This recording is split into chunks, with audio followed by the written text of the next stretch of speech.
Seorang pria, meridiannya hancur, terjebak di dalam gua. Namun, dengan tekad yang kuat, ia bertahan hidup selama 100 tahun. Istri dan anaknya dibunuh oleh apa yang disebut sekte ortodoks. Ia bertahan hidup dalam penderitaan seperti ini, karena ia tidak pernah melupakan tekadnya untuk membalas dendam atas istri dan anaknya. Dan dalam kegelapan tanpa akhir ini, ia menyadari rahasia keabadian. Selama ratusan tahun, ia tidak menua sedikit pun. Ternyata, pria itu adalah iblis surgawi yang mengguncang dunia persilatan seabad yang lalu. Dengan ilmu bela diri yang asalnya tidak diketahui, ia menjadi dewa bela diri yang tak terkalahkan, diakui oleh sekte ortodoks dan sesat. Meskipun iblis surgawi adalah pemimpin sekte iblis darah surgawi, memimpin 10 pelindung hukum dan 10 keluarga besar, ia tidak benar-benar menjadi iblis. Sebaliknya, iblis surgawi memiliki hati yang penuh dengan cita-cita kebenaran dunia persilatan. Menurutnya, kejahatan adalah sesuatu yang jahat dan tidak berguna, dan seharusnya menghilang dari dunia persilatan. Karena itu, ia berniat membubarkan sekte iblis darah surgawi, dan diam-diam menyebarkan ilmu bela dirinya ke sekte ortodoks. Ia juga menciptakan 4 senjata dewa yang berisi ilmu bela dirinya dan menyebarkannya di dunia persilatan ortodoks. Setelah mengetahui hal ini, 10 pelindung hukum dan 10 keluarga besar dari sekte iblis darah surgawi memutuskan untuk bergabung dan menyingkirkan iblis surgawi. Namun, iblis surgawi mengetahui rencana mereka, dan sendirian menghancurkan 5 pelindung hukum dan 3 keluarga besar. Karena itu, sekarang hanya tersisa 12 garis keturunan iblis di sekte iblis darah surgawi. Mereka tahu bahwa mereka tidak mampu lagi untuk menyingkirkan iblis surgawi, maka mereka merencanakan untuk menyalahkan pembantaian tersebut kepada sekte ortodoks, memicu perang besar antara sekte ortodoks dan sesat yang berlumuran darah. Untuk mengakhiri perang tersebut, sekte ortodoks harus menyingkirkan iblis surgawi yang bertindak sesuka hati. Akhirnya, mereka terpaksa bergabung dengan 12 garis keturunan iblis. Namun, pasukan gabungan ortodoks dan sesat berperang melawan iblis surgawi selama 7 hari 7 malam. Meskipun kehilangan puluhan ribu ahli, mereka tetap tidak bisa mengalahkan iblis surgawi. Akhirnya, pasukan gabungan menyandera anak dan istrinya, dan menggunakan sihir kuno untuk menyegelnya di dasar gunung. Taktik licik untuk menyandera keluarga lawan ini menjadi rahasia umum di antara generasi tua sekte ortodoks dan sesat. Hal ini menanamkan kebencian yang tak terhingga di hati iblis surgawi. Dan semua ini hanya menyegel iblis surgawi. Namun, versi yang beredar di dunia persilatan saat ini bukanlah versi ini. Baik sekte ortodoks maupun sesat menyepakati versi berikut. Membunuh iblis surgawi dan menghancurkan 8 garis keturunan iblis dari sekte iblis darah surgawi. Akhirnya mengusir sekte iblis darah surgawi ke tembok besar. Dunia persilatan ortodoks kembali damai. Hanya segelintir orang yang mengetahui kebenarannya, bahwa iblis surgawi tidak mati, dan lokasi penyegelannya adalah Gunung Wushan di dekat kediaman keluarga Mao. Saat itu, keluarga Pi memutuskan untuk berperang melawan keluarga Mao demi merebut kembali pusaka mereka, pedang tulang dewa, yang dicuri. Meskipun telah dipersiapkan oleh Fang Quan, keluarga Pi tetap tidak mampu melawan keluarga Mao. Bahkan pemimpin muda keluarga Pi dibunuh oleh He Yuelin dengan satu tebasan. Hanya pemimpin keluarga Pi, Pi Wuguang, yang tersisa. Pi Wuguang mati-matian memancing He Yuelin ke Gunung Wushan yang penuh dengan lava. Ia telah menanam banyak bom petir di sana, bertujuan untuk mati bersama keluarga Mao. Namun, setelah ledakan dahsyat, sesosok tiba-tiba muncul di pusat ledakan. Terlihat ia duduk bersila dengan kaki melayang di udara. Li Ke terkejut. Ia sangat terkejut. Ia adalah seorang ahli yang telah kembali muda, yang tak terkalahkan di dunia persilatan saat ini. Namun, dari jarak sedekat ini, ia tidak merasakan keberadaan orang ini. Li Ke segera menyuruh semua orang mundur. Dia lalu terbang mendekat untuk melihat wajah lawannya dengan jelas. Saat Mi Ke mengulurkan tangannya, sebuah energi besar langsung menghentikannya dan melemparkannya. Ia bahkan tertanam ke dalam gunung. Dalam sekejap, dia terkubur di bawah reruntuhan batu. Saat itu, iblis surgawi mulai tersadar. Dia meregangkan tubuhnya dan menghirup udara segar yang telah lama dirindukannya. Semua orang tidak percaya apa yang mereka lihat. Hanya dengan tatapan mata, semua orang tanpa sadar mundur beberapa langkah. Pria botak itu bertanya dengan gemetar. Dari perguruan mana kau berasal? Iblis surgawi meliriknya dengan jijik. Dia berkata dengan tegas, aku adalah iblis surgawi, penguasa surga iblis darah. Dan, tiba-tiba, iblis surgawi merasakan sakit kepala yang hebat. Sepertinya ada banyak ingatan yang tidak dapat dia ingat.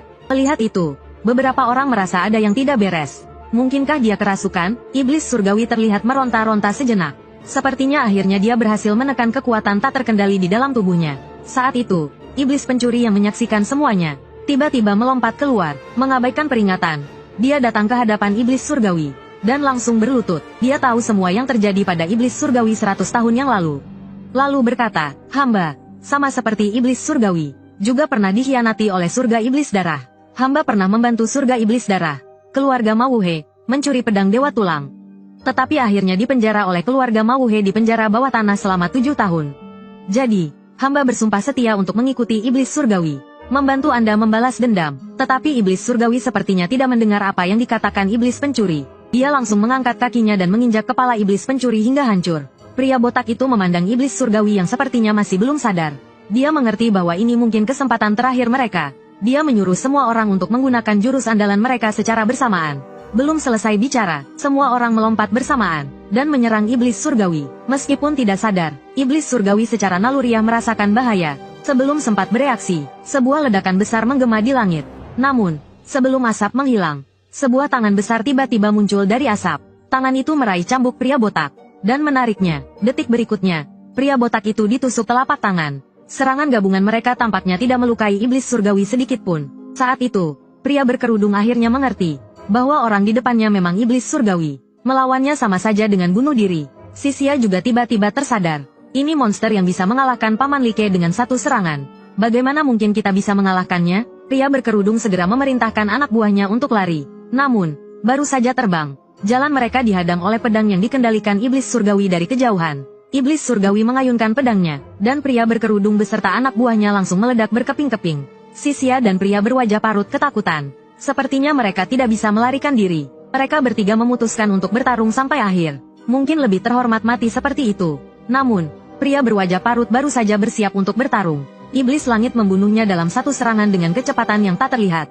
Dalam kepanikan, Sisia menggunakan jurus pamungkasnya. Jurus pedang membelah gunung tingkat 13. Satu pedang menjadi langit. Meskipun serangan ini menimbulkan sedikit luka di lengan iblis langit, luka di lengan iblis langit itu sembuh dengan kecepatan yang terlihat.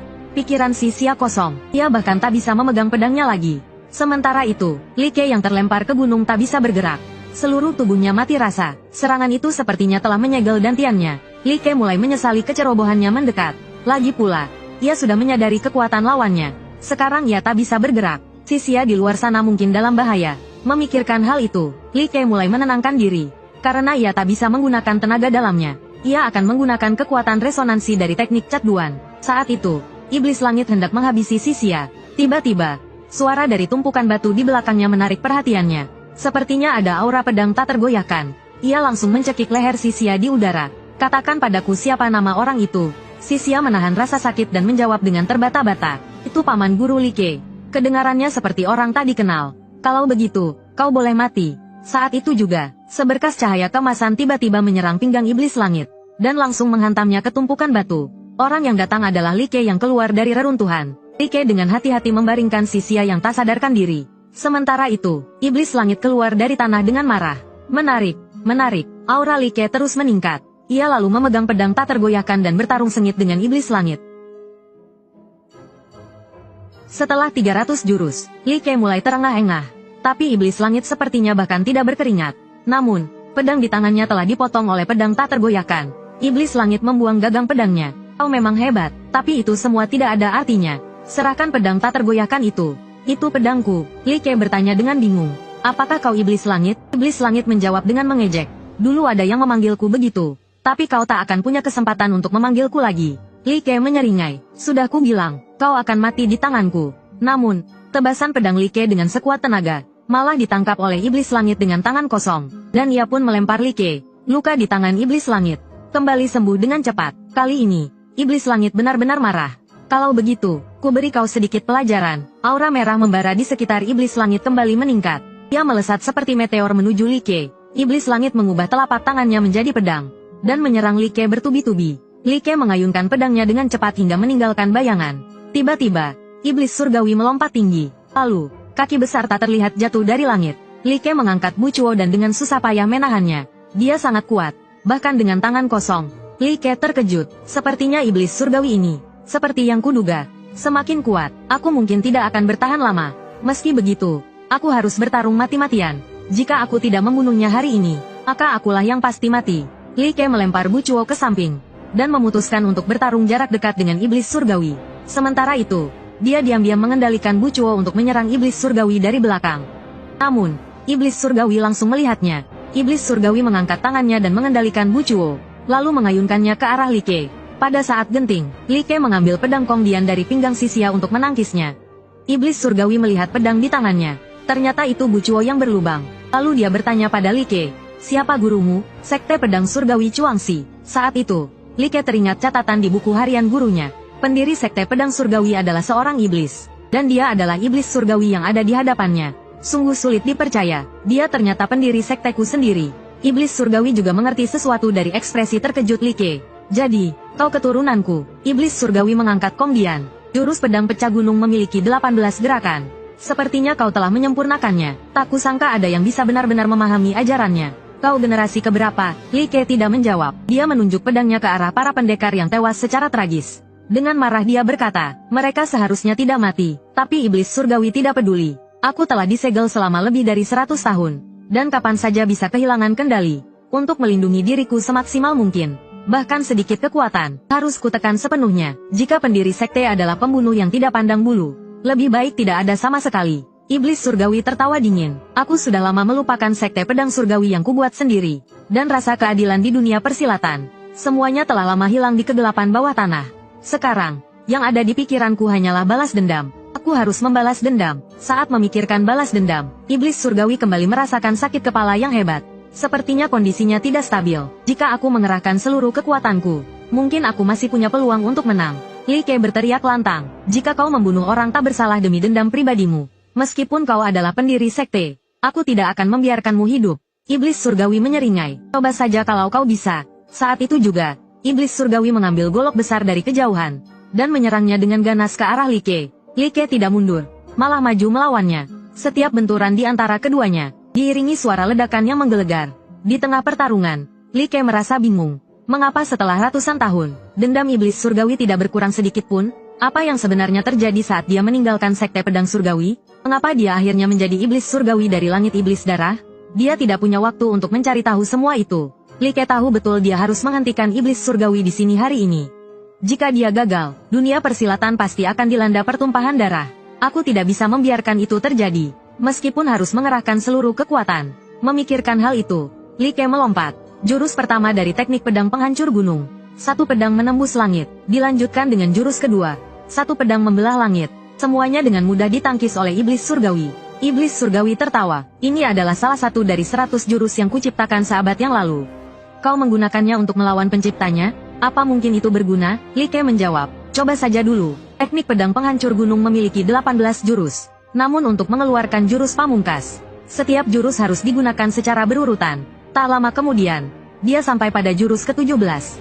Pedang menuju bintang. Li Ke telah mencapai puncaknya. Li Ke terus menekan dengan 17 jurus sebelumnya. Tidak memberi iblis surgawi kesempatan untuk bernapas. Namun, iblis surgawi hanya tersenyum. Jurus ke-18, satu pedang tanpa batas. Sebuah pedang raksasa berwarna emas turun dari langit.